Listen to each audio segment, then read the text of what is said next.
Hoje, acho que está liberado atacar ou criticar o Silas, né? E outro grande assunto do dia, que é o assunto com o qual a gente abre o programa de hoje, que foi esse embate entre Silas Malafaia e Jair Bolsonaro. Você certamente deve ter se deparado com isso durante o dia nas redes sociais. O pastor Silas Malafaia concedeu uma entrevista à jornalista Mônica Bergamo, do jornal Folha de São Paulo, fazendo duros ataques a Jair Bolsonaro. Ele chamou o ex-presidente, por exemplo, de covarde, omisso, e disse que as eleições em São Paulo e Curitiba foram uma vergonha pela falta de posicionamento público do ex-presidente em defesa dos seus candidatos. Malafaia disse que porcaria de líder é esse, em referência a Bolsonaro. A gente vai acompanhar agora um trecho dessa entrevista. Agora vamos para a maior decepção. Jair Messias Bolsonaro. Essa, para mim, é a maior decepção. Por quê? Ô, Mônica, a política é feita, um político é reconhecido no mundo político por seus posicionamentos. Qual é a sinalização que Bolsonaro passou? Eu não sou confiável nos meus apoios. E ele não é. Hã? Ele não é. Então, ele não é. Ele passou essa mensagem para o mundo, primeiro o mundo político, depois eu vou falar para o povo. Para o mundo político, ele passou a seguinte mensagem: eu não sou confiável. Quem é que vai fazer aliança com um cara que não é confiável? O que ele fez em São Paulo e no Paraná é uma vergonha. Em São Paulo, em cima do muro. No Paraná, ele tem candidato a vice numa chapa e declarou: olha, a mulher lá pode usar meu nome. Sinalizou duplamente. Gente, isso não é papel de um líder da direita de nível maior. Eu apoio o Bolsonaro, mas eu já disse, eu sou aliado e não alienado. Ele tem meu apoio, mas as atitudes dele nessas duas eleições, e em São Paulo, ficou em cima do muro, fazendo duas sinalizações. Ontem, quando ele deu aquela resposta, que foram perguntar a ele de manhã, vem cá, e se o Nunes não passar, você apoia o Marçal? Contra Boulos, qualquer um. Ele é inteligente, eu apoio ele. Eu falei para ele, eu mandei um zap, você se tornou o maior boca de urna para Marçal. Como você diz que ele é inteligente e apoia um canalha que falsificou documento, que quer dividir a direita e o voto evangélico, que ora fala bem de você e mal, você dá uma palavra dessa, sabe qual vai ser a sua resposta? Não vai ter segundo turno. Não, ele não vai para o segundo turno, porque o povo de São Paulo é um povo honesto que não vai votar em mau caráter. Essa era a resposta dele. Ele não é criança. Sabe o que ele fez? Jogando para os dois lados. Eu desafio. Entra nas redes de Bolsonaro e dos filhos dele. Entra na rede. Não tem uma palavra sobre São Paulo. É como se a eleição de São Paulo não existisse. Que porcaria de líder é esse? Agora, como é que o senhor define a atitude dele? Covarde, desonesto? A atitude dele, covarde, omisso, se baseia em redes sociais, não quer se comprometer, fica em cima do muro, sabe? Para ficar bem, sabe com o quê? Com seguidores. Fica bem com seguidores. Então, por isso que eu elogio o Tarcísio. Essa é a posição de um líder. Líder não fica atrás de seguidor. Líder, a palavra líder vem da língua vinque. Significa o capitão de um navio, o cara que dá rumo. Como é que um líder, o cara foi presidente da República, é o líder, é o maior líder da direita, ô Mônica. Eu estou falando verdades aqui, você sabe e conhece. O maior líder da direita dá sinais dúbios, confusos, sabe? Vou apoiar, Nunes, Marçal. Bom, diante da repercussão da entrevista, o pastor Silas Malafaia divulgou uma nota que a gente vai colocar na tela agora para você, dizendo o seguinte: verdade, leia ou assista a entrevista, não a manchete. Sou aliado de Bolsonaro, não alienado ou bolsominion. Ninguém nesses últimos 2 anos defendeu ele tanto quanto eu. Apoio o Bolsonaro porque ele tem história. Sou livre para criticar e elogiar, defender e não defender a hora que eu quiser. Tenho moral para isso. É a nota do pastor Silas Malafaia. E aí, Rodrigo Constantino, que nos diz esse episódio consta das declarações do Malafaia? Bem lamentável. Para começo de conversa, concedeu uma entrevista a Mônica Bergamo. Já começa errado aí, né? Para quê, né? Aí depois, no tom que ele adotou de crítica, que não é só crítica, né? Covarde, que líder é esse, não sei o quê. O Pablo Marçal alugou um triplex na cabeça do Silas Malafaia, né? Ele ficou bem obcecado com isso. Ele diz: como é que você não reagiu a esse picareta que ora te elogiava, ora te criticava? Ora te elogiava e ora te criticava, agora é um defeito grave do Marçal, mas não do próprio Silas Malafaia, porque o Silas é aliado, mas não é alienado. Né? E curioso, né, Vitor? Só uma nota de rodapé ou um parêntese. Eu mesmo, que faço análises independentes e critico, quem quer que seja, quando acho que merece críticas, fui atacado por muito bolsonarista mais fanático por criticar o Silas Malafaia na postura dele. Até ontem, porque era direcionado ao Pablo Marçal da forma que ele falava. E depois atacou até o Nicolas Ferreira. Eu fui atacado por bolsonaristas fanáticos por isso. Hoje, acho que está liberado atacar ou criticar o Silas, né? Se mostrou o que é. Nós temos aí mais uma profecia do velho, que estava sempre com razão, né? O Olavo de Carvalho disse: Malafaia nunca foi amigo de Bolsonaro. Foi e é apenas um aproveitador de última hora. Um sujeito que diz que não toma partido em eleição, mas apoiou claramente o Nunes e está reclamando que o Bolsonaro não o fez como deveria, como o Tarcísio fez. Mas no Rio de Janeiro se eximiu, porque disse: eu não defendo ninguém no primeiro turno. E todo mundo sabe que defendeu sim o Duda Paz, não o Ramagem, que o Marçal defendeu junto com os filhos de Jair Bolsonaro. Então, Brown, eu acho lamentável e acho que quem está querendo dividir a direita para valer é esse sujeito que tem até críticas aceitáveis ao Bolsonaro. Foi dúbio, foi um líder meio em cima do muro, mas pelos motivos errados. O Silas gostaria que ele fosse mais Valdemar, mais Kassab, mais Tarcísio, aquele que vai na Gilmar Palusa, elogiar o sistema, o STF, a direita permitida, quase um tucano. Então, o Bolsonaro, sim, às vezes ele morde e assopra. Às vezes ele tenta ficar bem com o sistema, pede até para o Temer ligar ou mandar uma carta para o Alexandre de Moraes, logo depois de falar: canalha, acabou, porra. Porque ele tem o receio de ser preso. Ele é alvo número 1 do sistema. E muita gente teme, muito bolsonarista, que ele seja engolido pelo sistema. O que o Silas Malafaia está querendo é acelerar esse processo ou descartar o Bolsonaro, que ele é mais útil. Se o Tarcísio virar o novo nome da direita, olha que lindo, né? Kassab tocando a ficha, liderando, né, como ele disse, o rumo, apontando o rumo, aí a direita está feliz e vai salvar o Brasil. Mas em 2030, porque o Kassab já disse numa entrevista que em 2026 é muito difícil vencer o Lula. Então tem que preparar o Tarcísio, que é o grande projeto dele, em 2030. Então, ô turma da direita, fiquem tranquilos aqueles que me chamam de traidores ou jogam pedras, porque eu faço análise independente e estou longe. Mas vocês que estão apostando nisso, né, talvez um xadrez 4D, mais 72 horas ou 72 anos, vocês vão acordar um dia, talvez não na Venezuela, porque o Tarcísio não vai ser o Maduro, mas quem sabe no México, onde o PRI ficou 70 anos no poder com uma visão tecnocrata e esquerdista que o sistema permitia.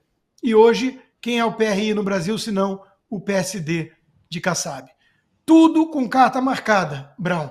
Só não me peçam, como alguém realmente de direita, que faz isso há quase 30 anos, que eu tome o partido de gente que aderiu ao sistema. Isso não. Ô Fabi, e o próprio Bolsonaro respondeu essas declarações do Malafaia, ele deu uma entrevista ao jornal O Globo e aí falou o seguinte: eu amo o Malafaia, ninguém critica mulher feia. Ele ligou a metralhadora, mas isso passa. Resposta do ex-presidente Bolsonaro, colocando panos quentes, né, tentando apaziguar, Fabi. Pois é, mas com todo o respeito, presidente Bolsonaro, eu vou criticar. Eu me dou o direito de criticar porque eu não aceito ser colocado por alguém que eu jamais tive contato, não tenho nenhum relacionamento que é o pastor Malafaia, tenho respeito, tenho, mas quem é ele para na entrevista falar aquela mulher lá, se referindo a Cristina Grêmio?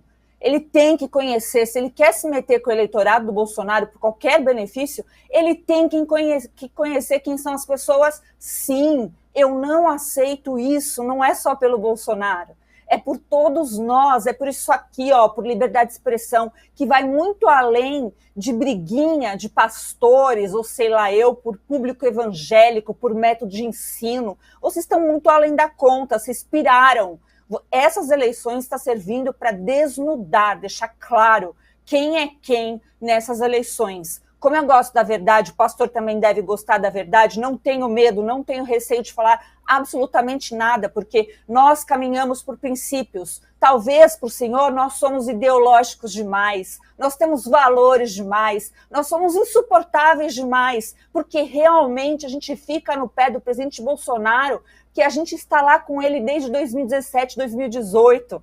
Né? Nós vimos a facada, nós fomos ameaçados de processo, calados, mandados embora de programas que fazíamos. Então não vem com essa, pastor. Não venha dar entrevista para Mônica Bergamo, que é assessora, né, indireta do PT, que não tem moral para falar qualquer coisa. Não venha dar. Quem é o senhor para dizer que o Tarcísio é o líder de tudo isso? Não, nós elegemos o Tarcísio para governador de São Paulo.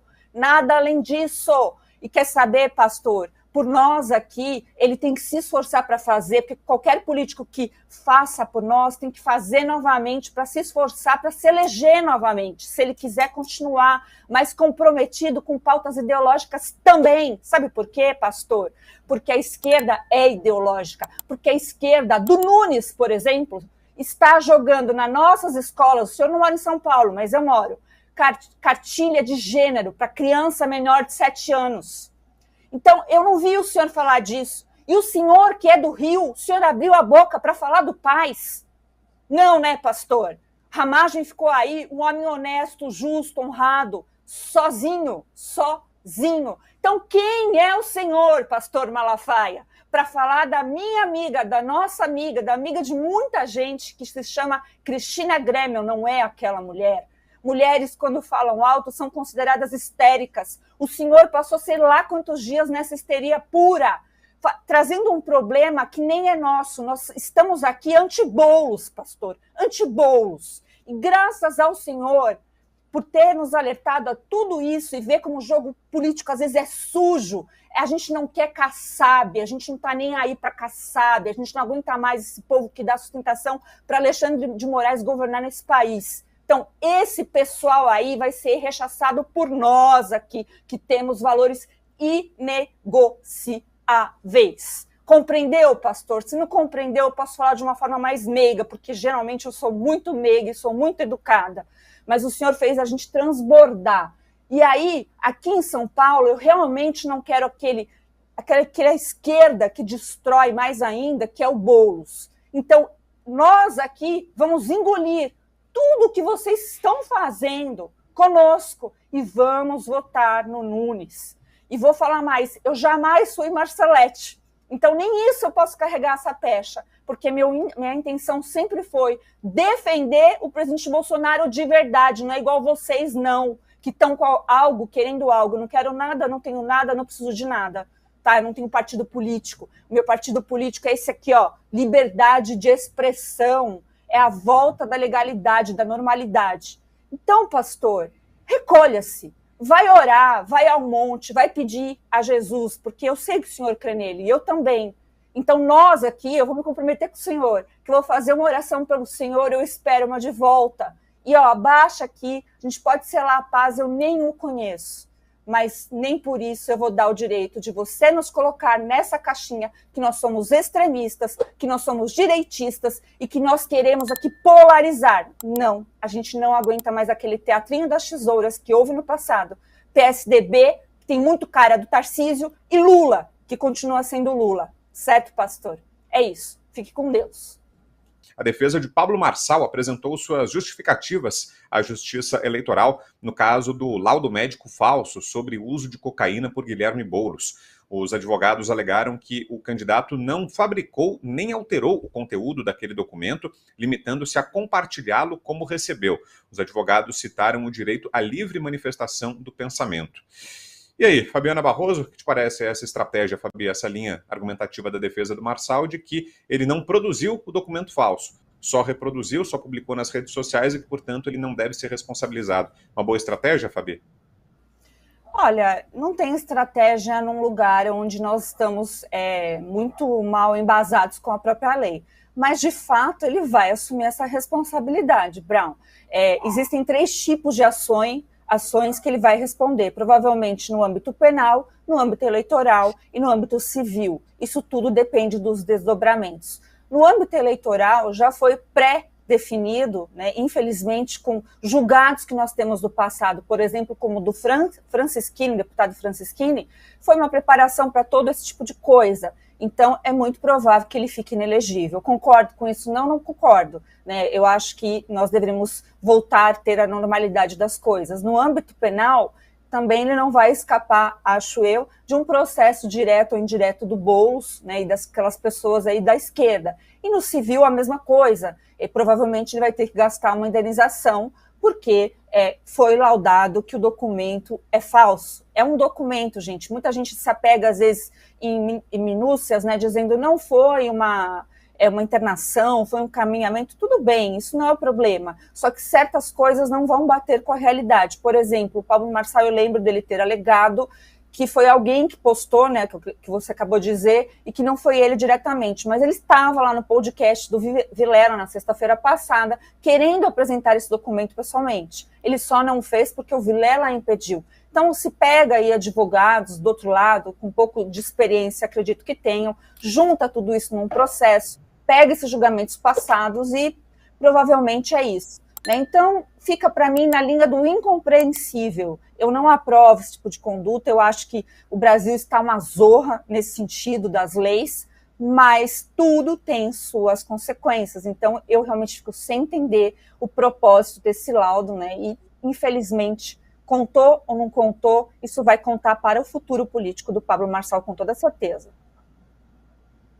Pois é, né, Consta, nesse contexto, nesse cenário aí que a Fabi está desenhando para a gente, parece que mais importante do que a estratégia de defesa, a argumentação, o que os advogados vão alegar, qual o plano agora na defesa, mais importante que isso, acho que é a costura política, né? Como é que o Marçal vai negociar? Porque chegou a um ponto a justiça brasileira que não valem tanto os argumentos, a técnica, né, os pedidos formais, mas quem tem mais força política, o trabalho de bastidor, de costura, será que é nisso que o Marçal vai ter que focar agora para tentar garantir sua sobrevivência política, Consta?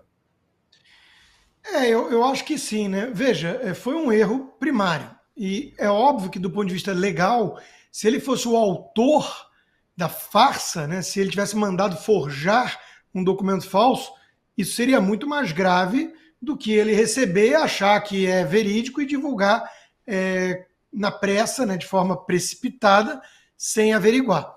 Né? Então, são 2 tipos aqui de culpa, digamos assim. Ele vai ter que responder por isso, né?